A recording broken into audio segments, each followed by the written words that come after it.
आज की वीडियो काफ़ी इंपॉर्टेंट रहने वाली है। आज है 11 फरवरी 2026 और ट्रंप के साथ हुई डील मार्केट को ऑक्सीजन दे रही है। लेकिन अभी भी लोग प्रोडक्ट वाइज डिटेल आने का इंतजार कर रहे हैं। जब ये डिटेल आ जाएगी तो ये बात क्लियर हो जाएगी कि टेक्सटाइल, ऑटो और आईटी इन सेक्टर में कितना टैरिफ कट किया गया है। वहीं हम आज इस वीडियो में डिस्कस करने वाले हैं कि बेसिकली भारत इलेक्ट्रॉनिक को लेकर क्या अपडेट है, हिंदुस्तान एरोनॉटिक लिमिटेड को लेकर क्या अपडेट है, बीडीएल यानी भारत डायनेमिक को लेकर क्या अपडेट है, मार्केट में क्या चल रहा है और कौन सी वो बातें हैं जो हमें ध्यान रखकर चलनी है, जिससे आइडिया लग सकता है कि अब आगे मार्केट कैसा परफॉर्म करेगी। एक बार क्विक में क्वार्टर थ्री के रिजल्ट की बात कर लेते हैं। महिंद्रा एंड महिंद्रा के क्वार्टर थ्री के रिजल्ट आ चुके हैं। वहीं आयशर मोटर, टाटा मोटर्स की जो कंपनीज हैं इन्होंने भी अच्छे खासे रिजल्ट दिए हैं। लेकिन जो लेबर कोड है इसकी वजह से जो पे रोल खर्चा है वो तेजी से बढ़ा है। इसकी वजह से कुछ कंपनीज के मार्जिन पर हमें प्रेशर देखने को मिल रहा है।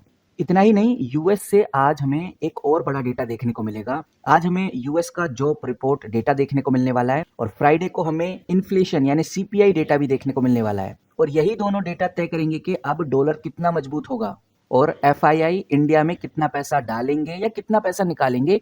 ये दोनों इंपॉर्टेंट खबरें अब तय करने वाली हैं। इतना ही नहीं गाइज, एक और इम्पोर्टेंट बात है जिसके ऊपर हमें अब नजर बना के रखनी है, वो है यूएस रसिया रिलेशन। भारत ने कमिटमेंट कर दिया है कि अब वो रसिया से तेल नहीं खरीदेगा, क्योंकि यूएस के साथ हमारी कुछ इस तरह की ही ट्रेड डील हुई है जिसका असर हमें अब आने वाले टाइम पे ओएनजीसी, बीपीसीएल जैसी कंपनीज में देखने को मिलेगा, या हमारी जो भी energy security oil gas companies हैं इनमें देखने को मिलेगा। तो अब देखते हैं कि भाई आगे रसिया का क्या रिस्पॉन्स निकल के सामने आता है, इंडिया का क्या डिप्लोमेटिक वे हमें देखने को मिलता है आगे। लेकिन इन खबरों के ऊपर भी हमें नजर रखनी है। और एनडीटीवी का ये जो आर्टिकल है जो आपको स्क्रीन पे नजर आ रहा है, इस आर्टिकल के अंदर भी कुछ इंपॉर्टेंट बातें बताई गई हैं। आपको बताना चाहूंगा, ये आर्टिकल पब्लिश किया गया था 11 फरवरी 2026 और इस आर्टिकल के अकॉर्डिंग साफ हमें नजर आता है कि यूएस ट्रेड डील में कुछ नए बदलाव भी कर दिए गए हैं, कुछ नया चेंजमेंट हुआ है। व्हाइट हाउस ने अपने ऑफिशियल फैक्ट शीट के अंदर कुछ नई चीजें बदली हैं जो भारत के लिए बड़ी जीत मानी जा रही है और समझ में भी आता है कि वाकई में इंडिया ने एक कमाल का काम किया है। जिसमें सबसे इंपॉर्टेंट रोल आता है गाइस पल्सेस का। पल्सेस को लिस्ट से बाहर कर दिया है। पहले यूएस ने कहा था कि भारत अमेरिकन पल्सेस पर इंपोर्ट ड्यूटी कम करेगा या फिर खत्म ही कर देगा, लेकिन अब जो नई फैक्ट शीट आई है इसके अंदर पल्सेस का शब्द पूरी तरह से हटा दिया गया है। ऐसा इसलिए किया गया है क्योंकि भारत दुनिया में पल्सेस यानी दालों का सबसे बड़ा प्रोड्यूसर है, कंज्यूमर है। अगर अमेरिका से दालें सस्ती आती हैं, बिना किसी टैक्स के आती हैं, तो इंडियन फार्मर्स को बड़ा नुकसान होता है।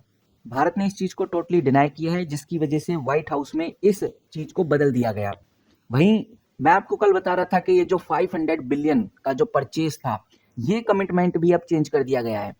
पहले ट्रंप ने बहुत क्लियरली बोला था कि भारत 500 बिलियन का सामान खरीदेगा और भारत इस चीज का कमिटमेंट दे चुका है। लेकिन अब फैक्ट शीट की जो वर्डिंग है उनको बदल दिया गया है। अब जहां पर गारंटी का यूज किया गया था उसको हटाकर गोल और टारगेट में बदल दिया है, यानी कि इसमें थोड़ी फ्लेक्सिबिलिटी हो सकती है। हालांकि दालें इस टैक्स शीट में हट गई हैं, लेकिन बाकी अभी और भी चीजें हैं जिन पे टैक्स बहुत ज्यादा कम हो गया है। जैसे अगर हम फ्रूट्स की बात करें, ड्राई फ्रूट्स की बात करें, सोयाबीन ऑयल की बात करें, वाइन या स्पिरिट्स की बात करें, इन सभी प्रोडक्ट से टैक्स को हटा दिया गया है। वहीं इंडस्ट्रियल गुड्स के ऊपर भी टैक्स को कम किया गया है। वहीं सोयाबीन ऑयल और जो प्रोसेस फ्रूट्स होते हैं इनके ऊपर टैक्स कम होने की वजह से अडानी, विल्मर और एफएमसीजी जो कंपनीज हैं इनमें रॉ मटेरियल सस्ता हमें देखने को मिल सकता है। और ये सारी जो अपडेट्स हमें आज देखने को मिली हैं ये क्लियर इशारा करती हैं कि भारत की जो नेगोशिएशन पावर है वो अभी भी काफ़ी मजबूत है। ट्रंप के दबाव के बावजूद भी भारत ने अपने किसानों के हित के लिए बड़ा एक्शन लिया है। वहीं हमें ये भी ध्यान रखकर चलना है कि यूएस के फार्मर हैं जो, उनका एक बड़ा वोट बैंक ट्रंप के साथ है। अगर अभी पल्सेस को हटाया गया है तो ट्रंप आगे चलकर किसी न किसी रास्ते से फिर से प्रेशर बना सकते हैं। वहीं फैक्ट शीट्स का बार बार बदलाव करना ये बहुत क्लियरली दिखाता है कि अभी भी डील पूरी तरह से सेट नहीं हुई है। दोनों देशों के बीच में अभी भी कड़ी बातचीत चल रही है। फिलहाल भारत ने यूएस को पल्सेस के मुद्दे पर पीछे हटाने पर मजबूर कर दिया है।